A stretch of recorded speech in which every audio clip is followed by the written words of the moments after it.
Hey guys, it's Damien from Marketing Food Online. I want to do a really quick video, guys. I want to demonstrate some techniques and some methods to price your product. If you are selling, let's say at a farmer's market or selling locally, I do get questions quite often as how do I figure out a pricing and how do I package the pricing?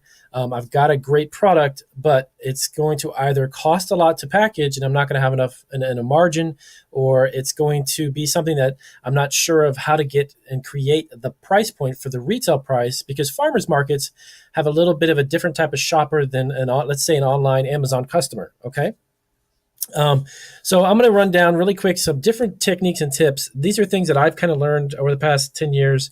And what I've come to figure out that would be the most effective way to make a profit, obviously, and of course, package the product as well. So here are some tips. Number one, you've got to understand the packaging process, figuring out what is the best way to actually package my product, that the product is not going to weigh a ton. And I say that because I'm going to cover what that means in just 1 second. If the package itself is super lightweight, if it's cost effective, it doesn't have to look cheap. I don't want you guys to go in the direction of looking cheap with your product. But what I mean by cost effective is creating a packaging of some kind that you can put your products in, that it looks good, but of course costs you the least amount of money. Okay. Then there's a difference. There's some packaging that just plainly looks cheap, and you can get it at the dollar store. Okay, that's not the stuff I'm talking about. Okay, so number one, here is something I highly recommend. If you're doing dry goods, let's say mixed nuts, let's say beef jerky, let's say you're doing brittle, candies, things that are not obviously wet or liquidy or salsas, that's not what I'm talking about in this video. Anything that's dry, trail mixes, another one, candies and such, I would go with, this is the company Uline. I've ordered from them forever and a day. I can't even tell you, at least 10 years that I've been doing this. Before I ordered it from them when I had my brick and mortar bakery. They're fantastic. The price is great, but the quality of the packaging, that's the most important part. These are the variations you guys can see, right? So we have a clear, transparent one. This one is a colored back with a clear front. Okay, then you have a silver one, which is completely closed. Now, this one is something that I would use if you were roasting coffee, if you're doing products like that are kind of either light sensitive, or the quality of the product can be detrimental based upon light and such, coffee and tea and stuff, I would go with this. Now, if you're going to a farmer's market and you're producing, let's say, mixed nuts, and you've got a seasoned mixed nut line, and you've got all kinds of flavors and such, go with something like this, a clear bag. And I'll explain to you why. Number one, this is nice. It's just a little more expensive. This does the same thing, but your product is visible to your customer. When it comes to those types of products, okay, everyone knows what a coffee bean looks like, right? So this is not a big deal. If you're doing trail mixes, people want to see it. If it's a candy with bright colors, you want to get attention. You want to attract people. And then again, this is for selling at farmers market. This has nothing to do with online. It has nothing to do with anything else, just farmers market. So if you have a product on a table or a shelf or something that you're at a farmer's market, this is going to get attention, okay? And it's also the most cost effective. Okay, let's scroll down here. Okay, we've got here, let's see, here's the clear stand-up bag, right? Okay, and here's your packaging sizes. Now, I wouldn't go by these, because this bag right here and this bag right here actually are ones that I use for 1 pound worth of product. Okay, it's actually big enough to hold 1 pound. This is kind of misleading. So you get 1,000 of these. It's $200, right? Okay, so for the shipping on this roughly is, let's say it's around $20 additional. So you have $193, and let's say you got $20 in shipping.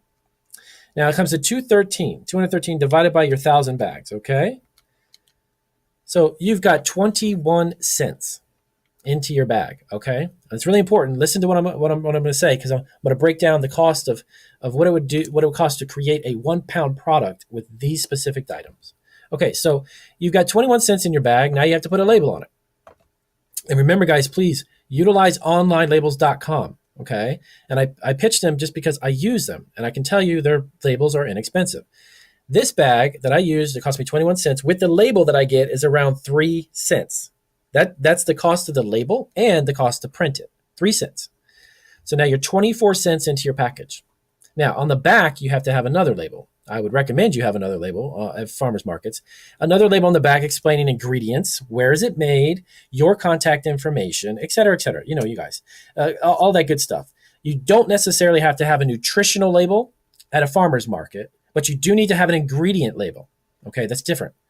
Spell out what's in your product, period. Very simple. Now, so you're 24 cents into it with those two items, the bag and the front label. Now, the label on the back, my large label for my back, I think it's 5 to 7 cents. It's a little bit more, but let's just say 7 cents. So now you're about 30 cents, 35 cents the most into your package, okay? And now you're going to put a pound of your product. Now, this is where I cannot tell you what it's going to cost because your costs are going to be different than someone else's. Because if I can buy 500 pounds of cashews and you can only buy a 20-pound box, it's going to be a little different, which is fine. So you buy your product, figure out what your product costs you. Okay, what does the nut cost you? What does the seasoning cost you? How much time does it take for you to make a batch? Because your batch is going to produce multiple bags. Okay, not just one bag. And if you go to a farmer's market, you're not going to bring obviously 5 bags of product. You need to bring like 50 to 100 bags or more. So figure out your time. Okay, the biggest batch you can make in the quickest amount of time. Don't rush through it, but just use your time efficiently. Okay, if it takes you an hour and you can make 100 bags, okay, and you're only about 30 cents into your packaging, then you can figure out roughly what your cost will be. Now, there's a couple ways to do that, and of course, there's the simple way of you can check what does the market dictate. What are the mixed nuts going for that are in a 1 pound bag that are very similar to what you do? If it's $12 a pound or $19.99 a bag or even $9.99 a bag, well, then you need to figure out that average. And then that's going to be your price point at the farmer's market. Now, the other thing to think about, the reason why I showed you this is because I want to show you this. Okay, the good old mason jar. And here's something it's something that a lot of sellers who start out originally just don't understand the concept of it. Okay, I've gone to farmers markets. I've actually sold at farmers markets, and I'm very familiar with farmers markets. Now, when it comes to food products, you get a startup, and the husband and wife start up a business, and they go into getting the packaging all nice and pretty, and they go overboard with their packaging. And yes, my opinion is some people do go overboard with the packaging. This is a mason jar. It can hold the same amount of nuts, right? Okay. Now, what I've seen a lot of times happen is they buy a mason jar, they cover it, and then they put a little label on the front, and then they put a label on the back. Sometimes they put a label on the lid, and then they wrap a nice little bow around it. Okay, all of that, guys, takes way too much time. If you're in this business just as a hobby and you're not wanting to make a profit from it except for just something to keep you busy, that's okay. Then do that. This is not a smart way to go because here there's going to give you a list of several things why. If you buy this for $1, all right, you're already over $1 actually, into your packaging, and you haven't put a label on it. You haven't put your little label on the top. You haven't put your little string around it and decorated it, okay? By the way, all of that takes way too much additional time on top of making your product.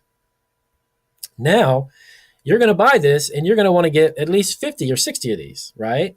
These are glass, guys. This is heavy and can break.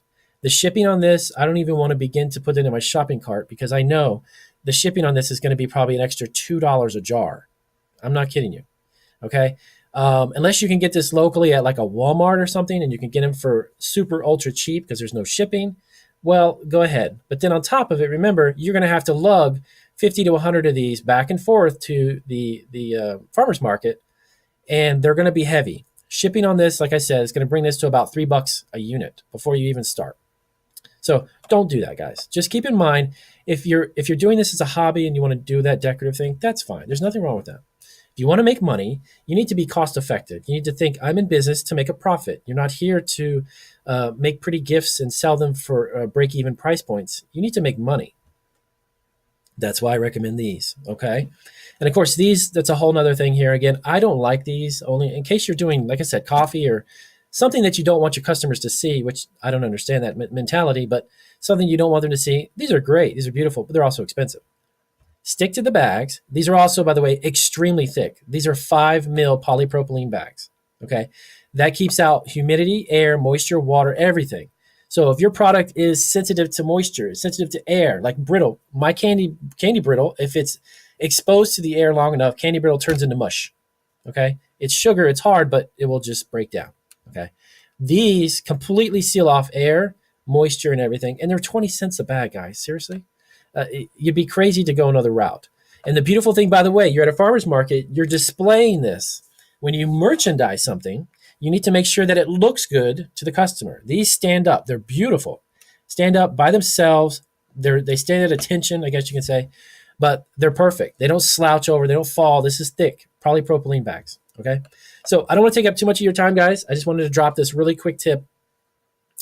Keep in mind a couple of factors: price pointing, retail price pointing, selling to your customers, how to figure it out. How much time does it take? How much are your ingredients? How much is your packaging? End of story. You bring all those components together. You can do a 2.5 times multiple and do it that way, or you can see what the market dictates. It may take a little research. Go into Google, see what some of the price points are. And remember this too: take every single farmer's market you go to as a learning experience. Here's what I mean by that. The first couple that I went to, our prices were not exactly where they could have been. I took a look around and I saw what was actually there. Okay, that's something about farmers markets is you need to be aware of what's there. Okay, if people are selling, let's say a trail mix similar to your mixed nuts, okay, and their bags are $9.99 a pound and they're selling them like crazy, well, you know what? That's probably the price point you need to be at. Okay, so take a look around, do some research. Don't rush into pricing your product. But remember, if you go to your first show, you go to a first farmer's market, and you don't sell a lot, that's okay. And the reason why I say it's okay is that you need to absorb. You need to kind of take in what's around you at those markets. Figure out what is the best price point. Take a look at other people's products. Okay, so when you hit your next farmer's market, or you come back the next weekend, your price point's a little more marketable. It's more appealing to your customer, and you start to sell more. Okay, I'll be honest with you. If you're making about a couple of dollars, about $2.50, $3 a bag on a product, okay, that you're making, and you're able to make that product, that profit, about $2 to $3 $2 to $3 in profit. That's not bad. That's pretty good, to be honest with you. Keep in mind what you're selling too. You're not going and selling real estate. So you're not signing off. You're not an agent that's going to make, a $50,000 bonus for selling a house. You're selling individual snack products and food products. So if you're getting a couple, $2 to $3 a bag profit after everything's said and done, that's fantastic. Okay. Remember, you sell 100 bags in a day at a farmer's market, you just made yourself nearly $300. That's good money. That's good. That's for farmers markets. That's good. Okay. All right, guys. I appreciate it. And thank you guys for your time. If you definitely enjoyed this video, let me know. Give me a thumbs up and have a great one. Thanks, guys.